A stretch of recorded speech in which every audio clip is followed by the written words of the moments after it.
Mom, we've figured it out. You're taking the basement. Bruce and Diane need your room. Adam slid a graph paper furniture plan beside my plate. Erin had her parents on video. Dad says they're coming Saturday, 8-year-old Tessa announced. New basement sheets hung over Erin's chair. 12-year-old Owen stared at his potatoes. When did I say yes? Adam laughed. You said family takes care of family. In the hall, my 2 suitcases were waiting at the basement stairs, one with packing tape on it. A tape measure lay across my bed, and half my dresser had been emptied. No. Put my things back. Mom, don't make a scene. Bruce can't handle stairs. Then find him a place without stairs. He's not taking my bedroom. I called legal aid from the porch. The answer came Monday.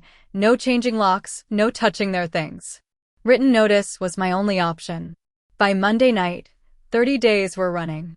On Sunday, when I went back inside, the graph paper was still beside my plate. Adam had drawn in my reading chair, my dresser, and even the floor lamp George bought me for our 30th anniversary. He had put the dresser beside the furnace room door and the bed under the little basement window. It was not a suggestion sketched over dinner. He had measured. Erin had ended the video call. She folded the green sheets against her chest. Did you tell your parents I agreed to this? I asked. We told them we had a plan, she said. That isn't what I asked. Adam carried the dinner plates to the sink with quick, hard movements. They have to be out by Friday. We were trying to solve the emergency before you got overwhelmed by it. You solved it with my bedroom. Can we not do this in front of the kids? You started it in front of the kids. Tessa looked from one adult to another. Will Grandma's TV go downstairs too? No one is going downstairs, I said. Adam told both children to get ready for bed. Owen took Tessa's hand before she could ask another question. At the stairs, he looked back at the suitcases and then at me. Once they were gone, I asked Adam how long he had been working on the arrangement. A couple of weeks. And you never thought to ask me? I knew what you'd say before you had time to think. Erin said his name under her breath, but he kept going. You always say no first when you're scared. Then you settle down and do what makes sense. I picked up the graph paper and folded it in half. My fingernail went through the spot where he had drawn my bed. The voicemail I left for legal aid was a mess. I said my house 3 times and my son twice. I started to say eviction, stopped, and called it a family problem. When Maya called on Monday, I wrote 30 days on the back of Adam's drawing because it was the only paper in reach. I kept that damaged page in my folder, though no one told me to. 11 months earlier, I had wanted the noise. That is the embarrassing truth. For years after George died, I still turned on the television before I made coffee because the refrigerator hum could feel like company if I let it. When Adam told me his overtime had been cut and the rent on their townhouse was going up again, I offered before he finished asking. 6 months, Erin had said. Just until we get our cards paid down and find something cheaper. It'll be good for Mom, Adam told her, with me standing right there. The house is too much for her alone. I ignored that part because Tessa had already started planning sleepovers in the room with the flowered wallpaper. My neighbor June insisted we write down the arrangement. She had spent 32 years dispatching city buses and did not trust any plan that included the word temporary but no date. At my kitchen table, we made a plain month-to-month household agreement. Adam and Erin would contribute $700 by the 5th of each month. No additional occupants without my written permission. The main floor bedroom remained mine. Either side could end the arrangement with proper notice. Adam signed with a grin. You think I'm going to squat in my own mother's house? I smiled too. I think June will ask whether we signed it. For 3 months, it was almost pleasant. Owen carried groceries without being asked. Tessa left drawings under my coffee mug. Erin and I took turns cooking, and Adam repaired the loose hinge on the back gate. Then $700 arrived on the 10th instead of the 5th. The following month it was $500, with a promise to catch up after Christmas. Erin filled the pantry shelf I used for baking with protein bars and school snacks. 2 bicycles and 6 plastic storage tubs took over George's side of the garage. The children's game console moved into the living room because the wireless signal was better there. I could have objected to any one of those things. Every time I started, though, I heard how small it sounded. They're getting back on their feet, I told myself. At 6 months, Adam said moving during the school term would be hard on the kids. At 8 months, Aaron's car needed a transmission. At 10 months, they stopped sending apartment listings to me. By the 11th month, they were measuring my bed. After that Sunday dinner, I carried both suitcases back into my bedroom. One was empty. The other held sweaters from the bottom 2 dresser drawers and a shoebox filled with George's cufflinks and old watches. The folded flag from his funeral had been laid on top. I sat on the bed with the box in my lap until Erin appeared at the door. I was being careful with those, she said. Why were you touching them? We were only getting a head start. The basement will be quieter for you. You always complain about the kids running down the hall. I complain when they run down the hall at midnight. She folded her arms. My dad can't manage stairs every day. Then your father should not live in a basement. That's why they need this room. Adam came up behind her, still holding the tape measure. You're healthy, Mom. You go to water aerobics twice a week. I almost laughed. 2 water aerobics classes a week had apparently made me the obvious choice for the bad stairs. I'm 68, I said. And those basement stairs don't even have a solid rail. I'll fix it.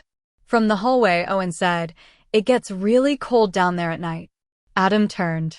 Nobody asked you, buddy. Owen pressed his lips together. He went back to his room and eased the door shut. Erin reached for the shoebox. Let me put that in the storage room so it's out of the way. I pulled it against my chest. Get out of my bedroom. Erin let go of the box. They left. I locked the door, then felt ridiculous and unlocked it because the only bathroom on that side of the hall was also the one Tessa used when she woke at night. The next morning, Diane Foster called before I had finished my coffee. Marian, I wanted to thank you properly, she said. Adam said this whole thing was your idea. I told Bruce I didn't know how we'd ever repay you. My spoon stopped halfway to the sugar bowl. He said it was my idea? That you suggested we make it permanent. He said you were tired of managing the house and thought we could all help one another. She paused. Is something wrong? I looked through the kitchen doorway. Adam's lunch cooler was gone. He had left for his night shift before dawn. Erin was upstairs getting the children ready. Diane, I never invited you to move in. She did not answer at first. In the background, Bruce coughed and asked what she had said. I see, she finally managed. Then we need to cancel the truck. There shouldn't be a truck until you know you're welcome where it's going. Of course. Her voice tightened with embarrassment. I'm sorry. I truly thought, well, you know what I thought. Within 10 minutes, Adam called. Why would you humiliate Diane like that? I told her the truth.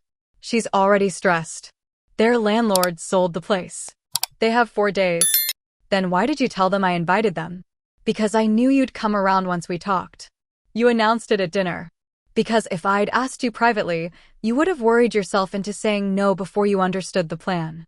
He had not mistaken my silence for permission. He had used the time before I objected to make promises for me.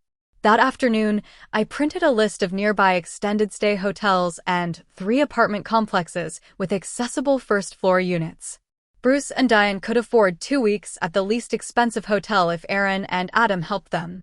I offered to drive Diane to view apartments. I even offered my dining room table for applications and phone calls. Adam pushed the list away. 2 weeks at a hotel is throwing money in a hole. It buys time. We don't need time. We have 3 bedrooms. No, Adam. I have 3 bedrooms. He flinched. Sorry reached the back of my teeth before I swallowed it. Erin sat across from me with a calculator open on her phone. If we combine everything, it actually works. Mom can pick the kids up 3 days a week. I can take extra billing hours. You're already here in the afternoon, so dinner wouldn't change much. Adam and Dad can handle repairs. Where would Bruce and Diane's furniture go? I asked. The garage at first. And after that? Neither of them answered. How long is this plan? Adam rubbed both hands over his face. Why does everything need an expiration date with you? 6 months had already become 11. In this new arrangement, Erin would work more, Diane would collect the children, Bruce and Adam would do repairs, and I would keep paying the taxes and insurance while cooking for 8. They had assigned me a job in their plan before telling me the plan existed. The answer is no, I said. So that's it? Aaron's voice cracked. My parents can fend for themselves? No. We help them find a place. We don't move them into a house where the owner said no. Adam stood so quickly his chair struck the wall. Dad would be ashamed of this. I had no answer ready for that. He knew it. He left the room before I could build one. The legal aid office occupied 2 rooms above a credit union. I took our agreement, 11 months of deposit records, and the deed to the house in a canvas grocery bag because I could not find George's old briefcase. Maya Ortiz was younger than Aaron and did not wear a suit. That reassured me more than a suit would have. She read the agreement twice and asked specific questions. Did they receive mail there? Yes. Did they pay a fixed amount? Usually. Did they have exclusive use of bedrooms? Yes. Had I ever told them they could stay indefinitely? No, although I had stopped repeating the 6-month date. They're not weekend guests, she said. Do not lock them out. Do not move their things. Do not interrupt utilities. Even though the deed is in my name, owning the property gives you rights. It doesn't let you skip the process. She helped me match the termination date to the monthly payment period and showed me how to keep proof that notice had been delivered. She did not promise that a piece of paper would make Adam pack. If they stayed after the date, there would be another notice and possibly a filing. I kept waiting for Maya to tell me what I could do that night. She never did. I left with 2 copies of a notice, a deadline, and instructions not to touch Adam's garage remote. At the post office, I stood at the counter with the certified mail form in my hand. Ma'am, the clerk said. I'm sorry. I stepped aside, filled out the same line again, and nearly walked out. Then I pictured the tape measure across my quilt. I mailed the notice. That evening, after the children had finished eating, I asked Adam and Aaron to remain at the table. My hands shook badly enough that the pages clicked against each other. This terminates our month-to-month arrangement, I said. You have until November 30th to move. Adam glanced at the first page and laughed. Did you download this from some landlord blog? I had the dates checked. He saw the certified mail receipt on the table. The laugh went away. Aaron read over his shoulder. You're evicting your grandchildren? I'm ending the housing arrangement with you and Adam. Where are they supposed to sleep? That is something their parents need to solve. The words came out too formal.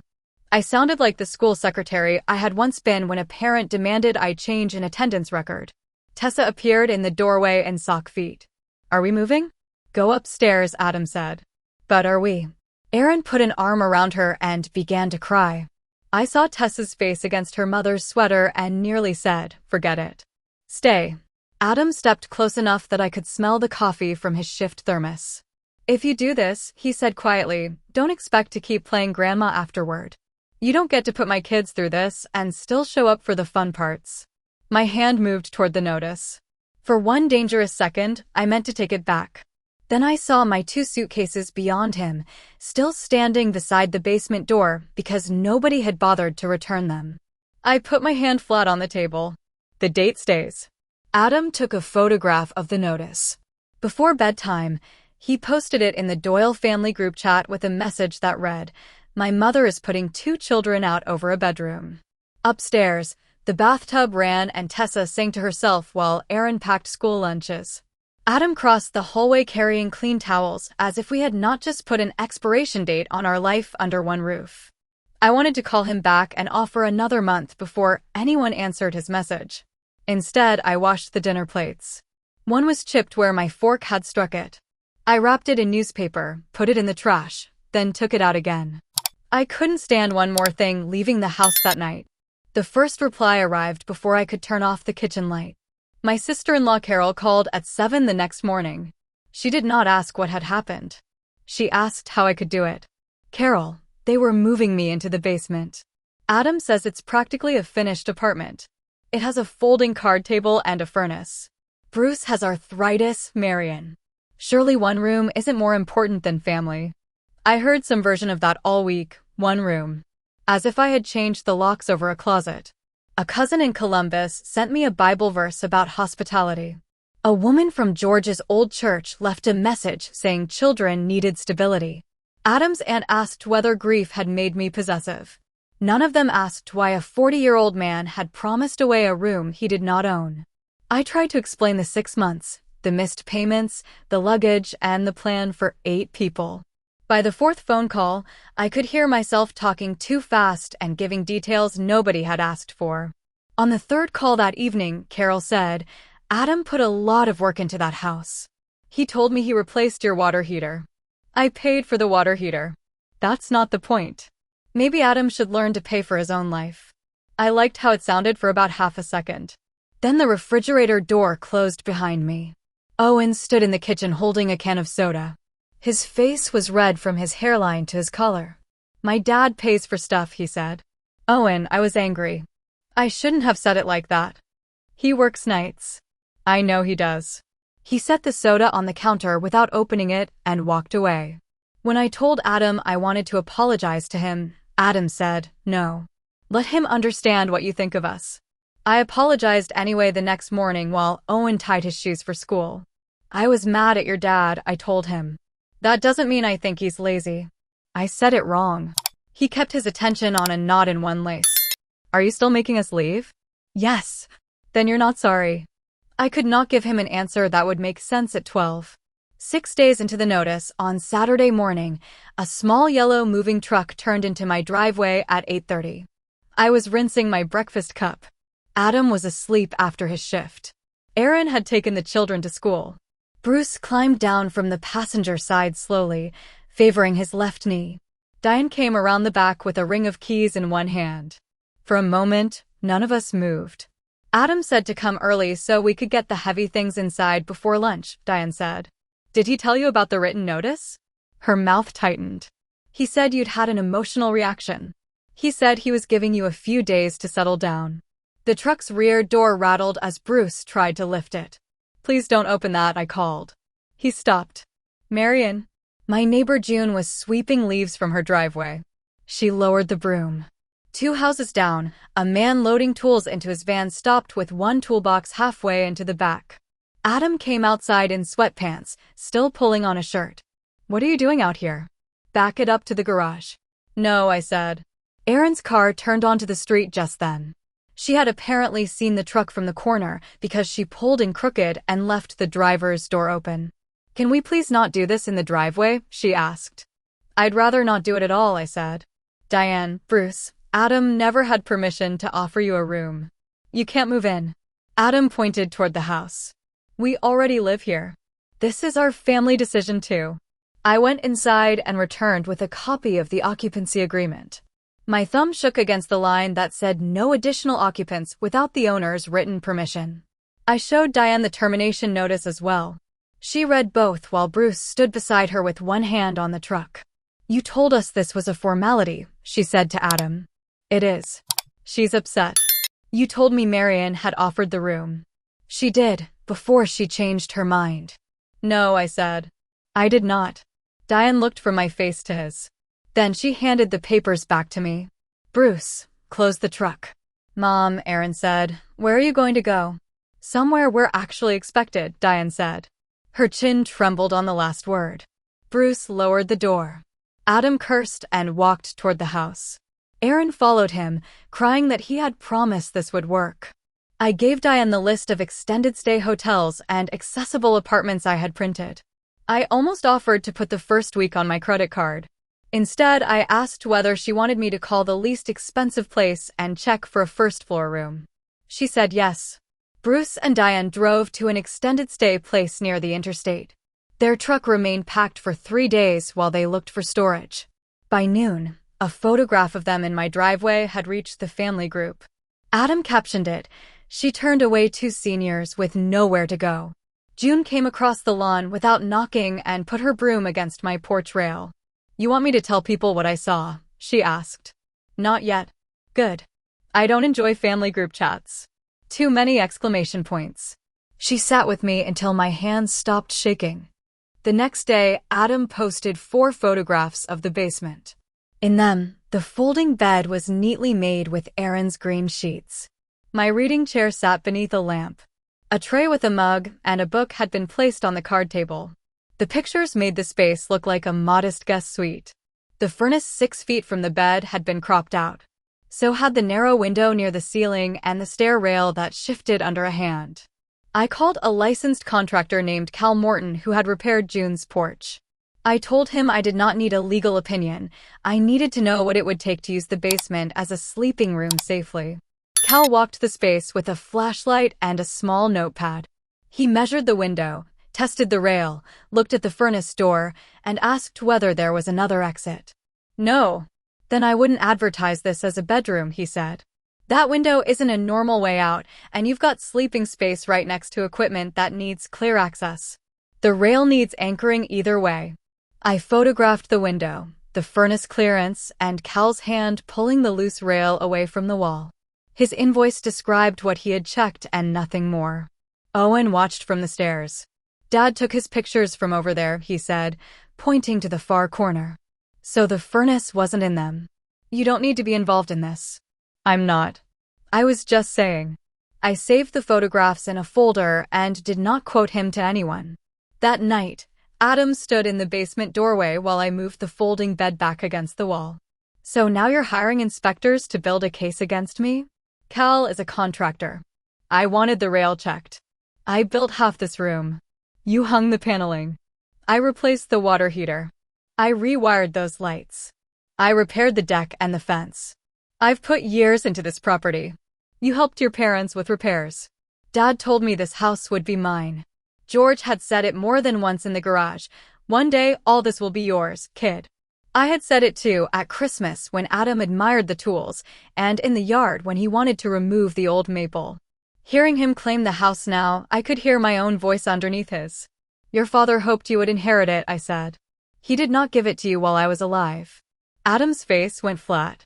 That's a terrible thing to say. It's a terrible thing to have to say.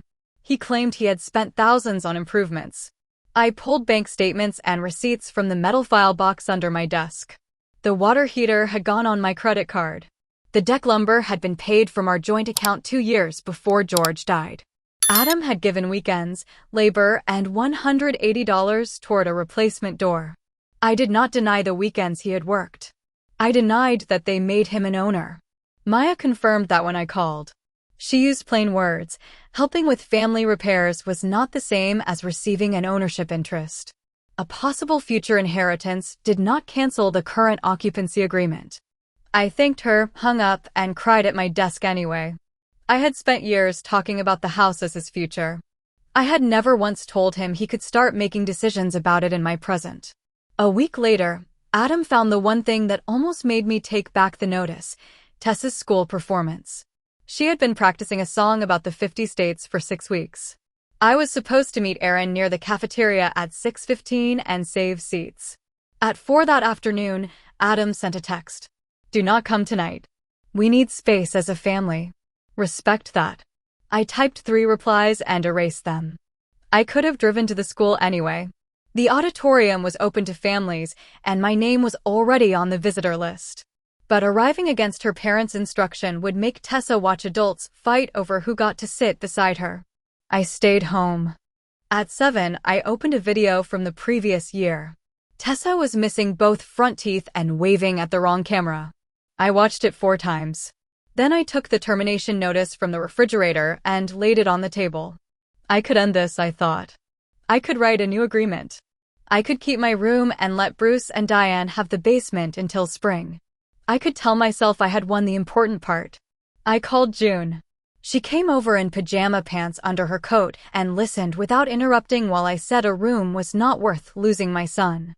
I said it twice. All right, she said. If you withdraw the notice tonight, what do you think they decide next? I don't know. Neither do I. That's why I'm asking. I covered my face. I miss them, and they're upstairs. June slid the notice away from the edge of the table so I would not tear it by accident. Do you want me to drive you to legal aid tomorrow and withdraw it? She asked. I don't know. Then don't do it tonight. Sleep. If you still want out in the morning, I'll drive. I slept badly. In the morning, the notice was still on the table, and I did not call Maya. 2 days later, Diane asked to meet me at a coffee shop. She arrived with her phone and a paper cup she never opened. I need to show you these, she said. The messages began 6 weeks before the dinner announcement. Don't renew anything long-term, Adam had written. Mom wants all of us together. Another said, You and Bruce will have the main floor suite. She prefers downstairs because it gives her privacy. Then the one that made my stomach tighten. Within a year, she's going to let me manage the property anyway, so we can make permanent changes once that's done. What did manage the property mean to you? I asked. That she was putting you on the deed, Aaron said from behind me. I had not known Diane had invited her.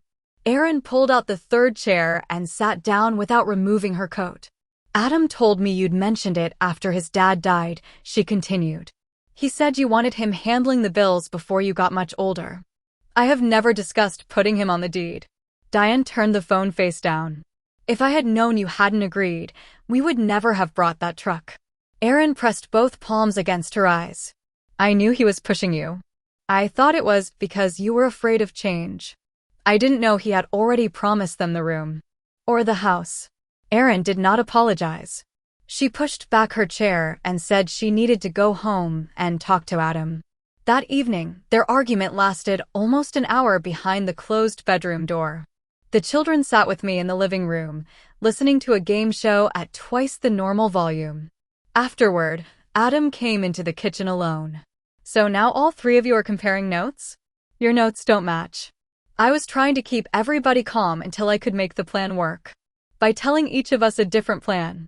You have any idea what it feels like to have my hours cut, my rent jump, my in-laws losing their place, and everybody looking at me to fix it? He struck the counter with the side of his fist. A spoon in the drying rack jumped. I found a solution. You found my house? Because you're my mother. That should have made you ask me first. Erin stopped posting in the family group after that.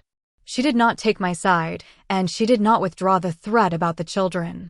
But when Carol wrote that I must be becoming confused, Erin replied, Marian understands exactly what she signed. Please stop saying that. Carol reacted to Erin's message with a thumbs up. The calls to me stopped after that. On November 30th, I woke before 5. There were no boxes in the hallway. No tape on the floor. No empty shelves. Adam left for work carrying his lunch cooler as if it were any other Thursday. The deadline is today, I said at the back door. He zipped his jacket.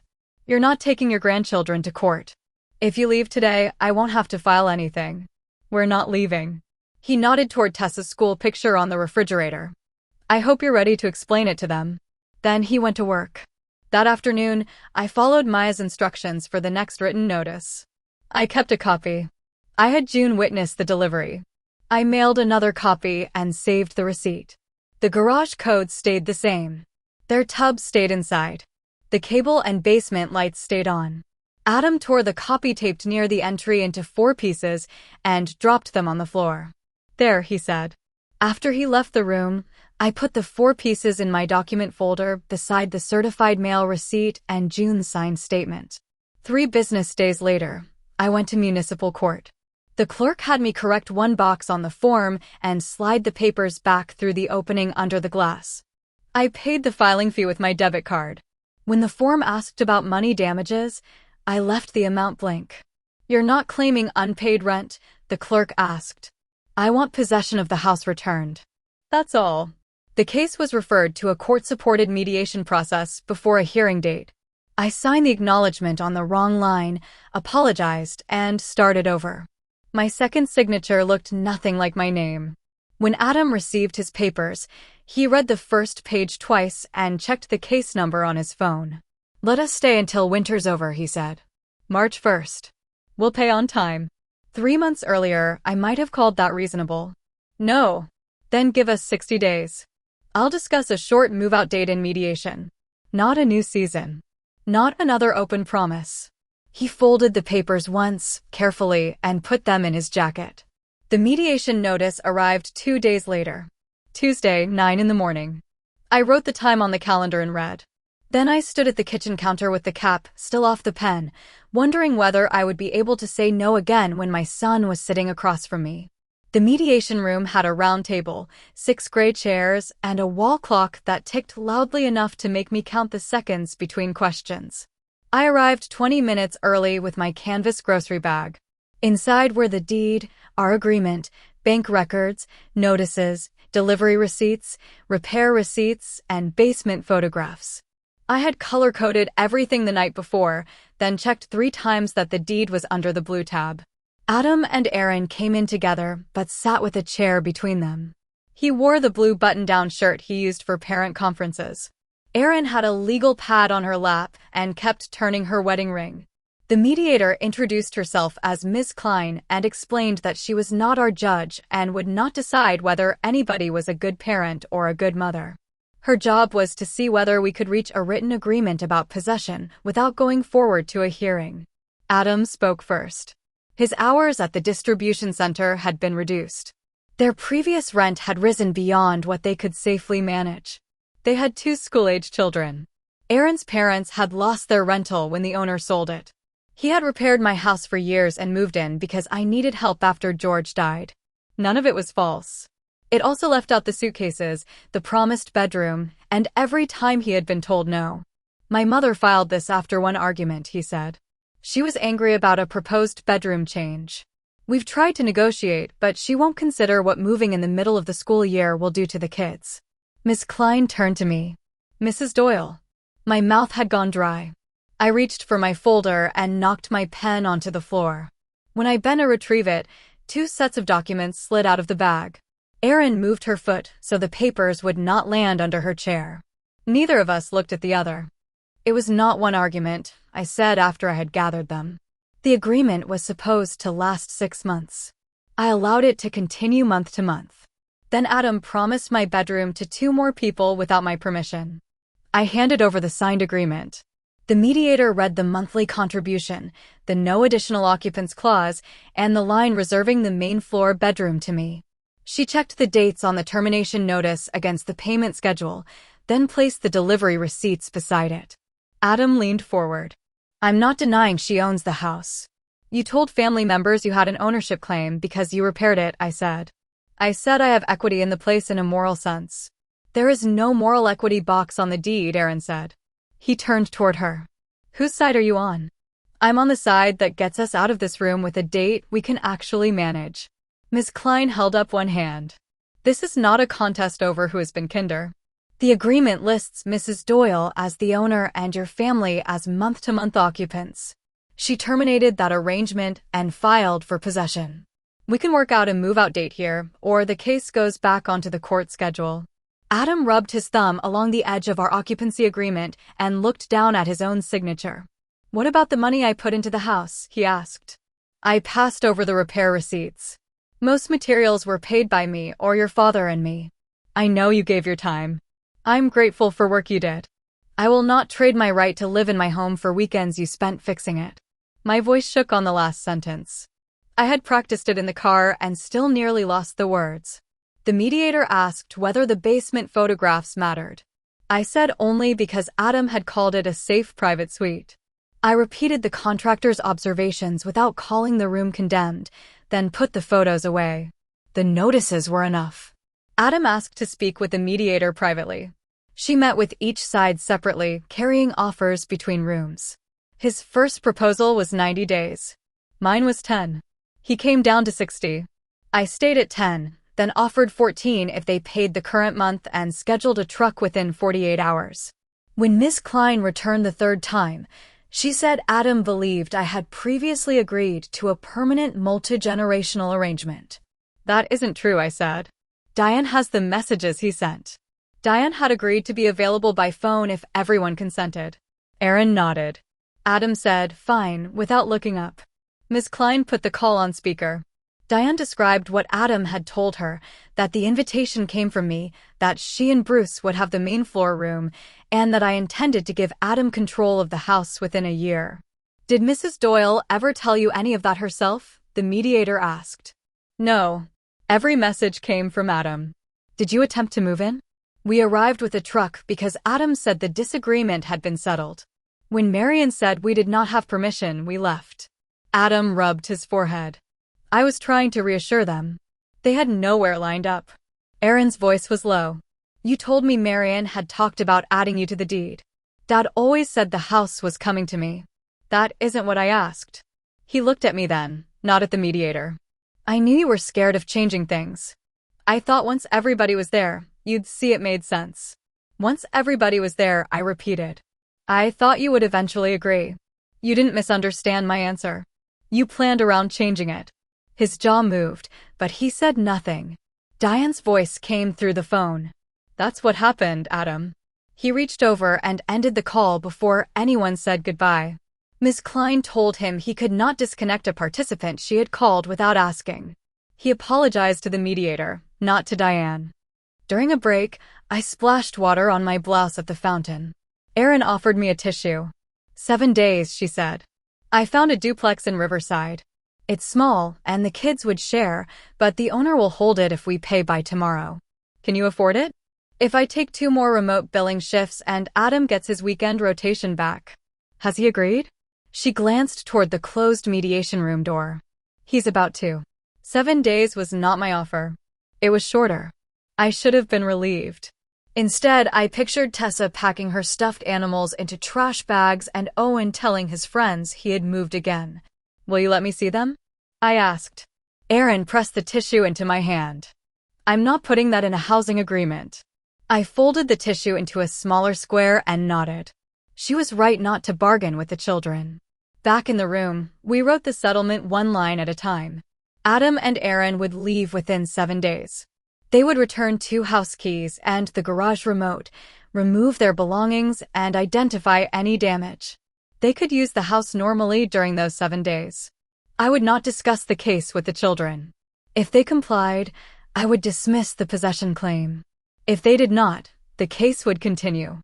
Adam wanted a sentence giving his family the option to move back if their finances worsened.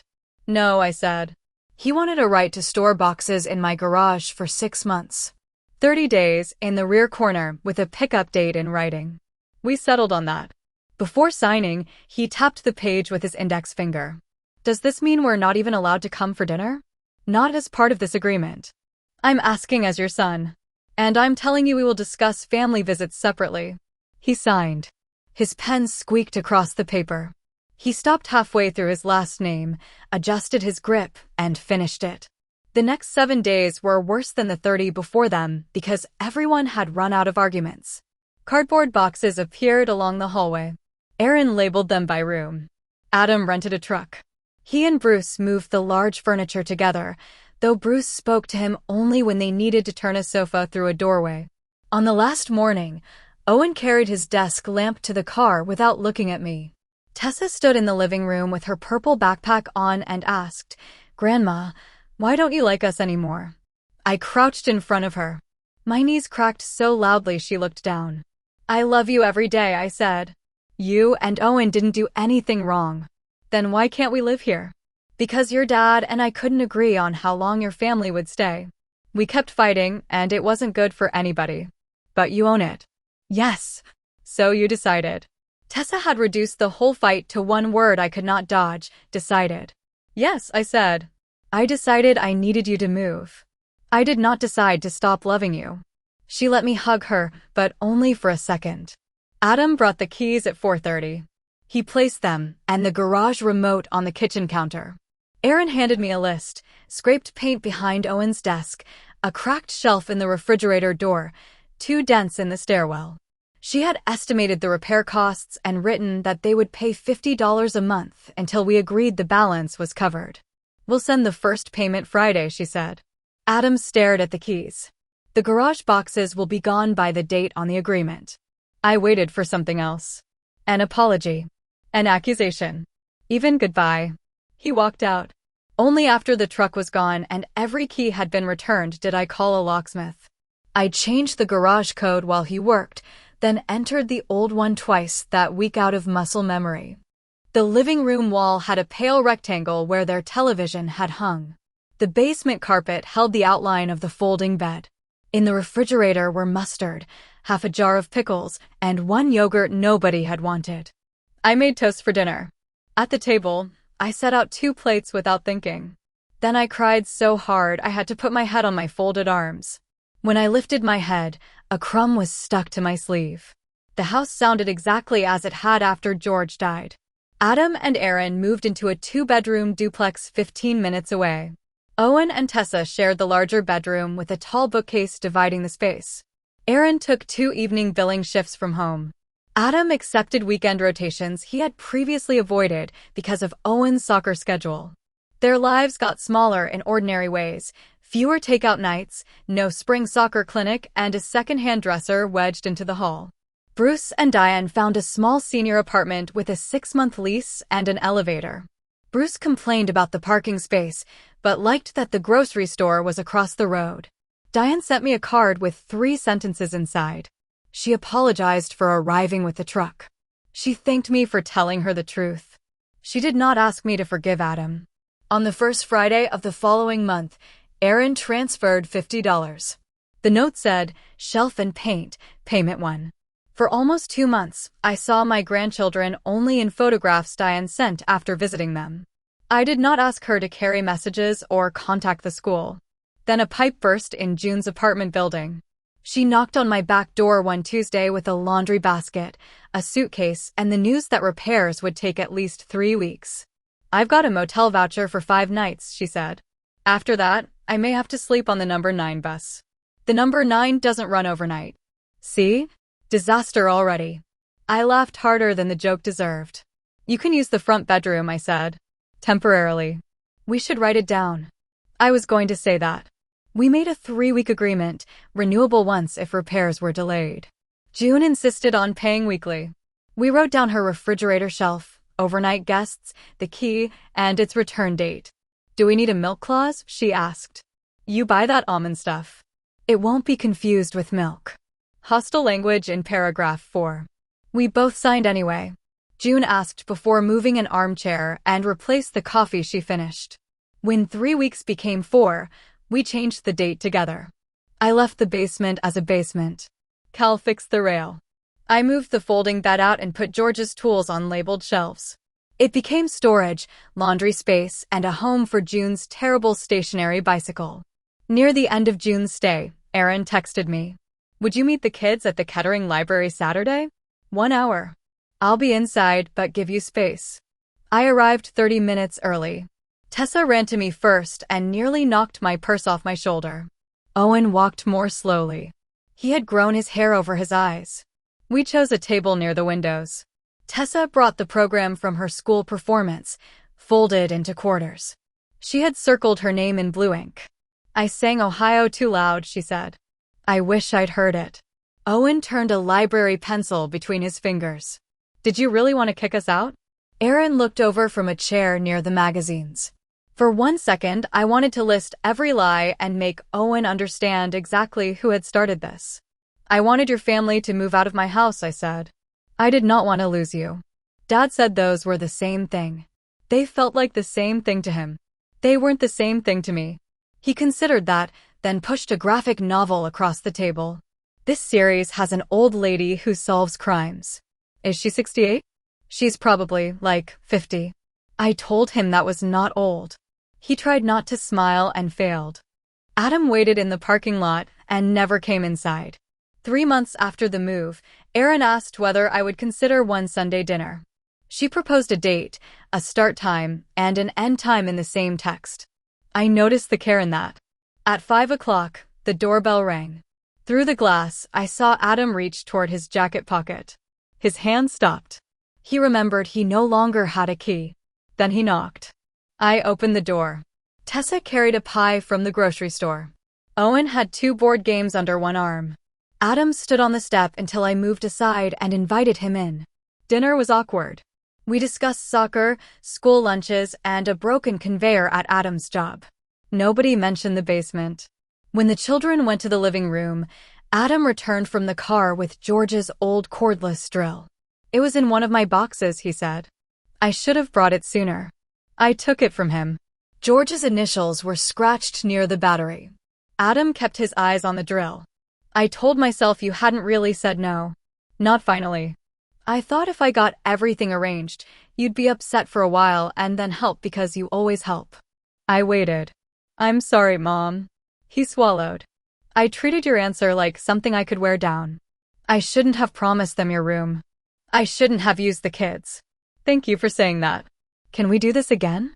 Dinner once a month, and we arrange it beforehand. If you need money or a place to stay, that's a separate conversation. When I say no, the conversation ends." He nodded. He did not ask for a key. At 7:30, he and Aaron called the children to put on their shoes. Adam carried the plates to the sink, loaded the glasses into the dishwasher, and left with his family instead of assuming I would finish the evening for all of them. Owen forgot his backpack under the living room chair. The next Sunday, when Adam came back for Owen's backpack, he knocked again.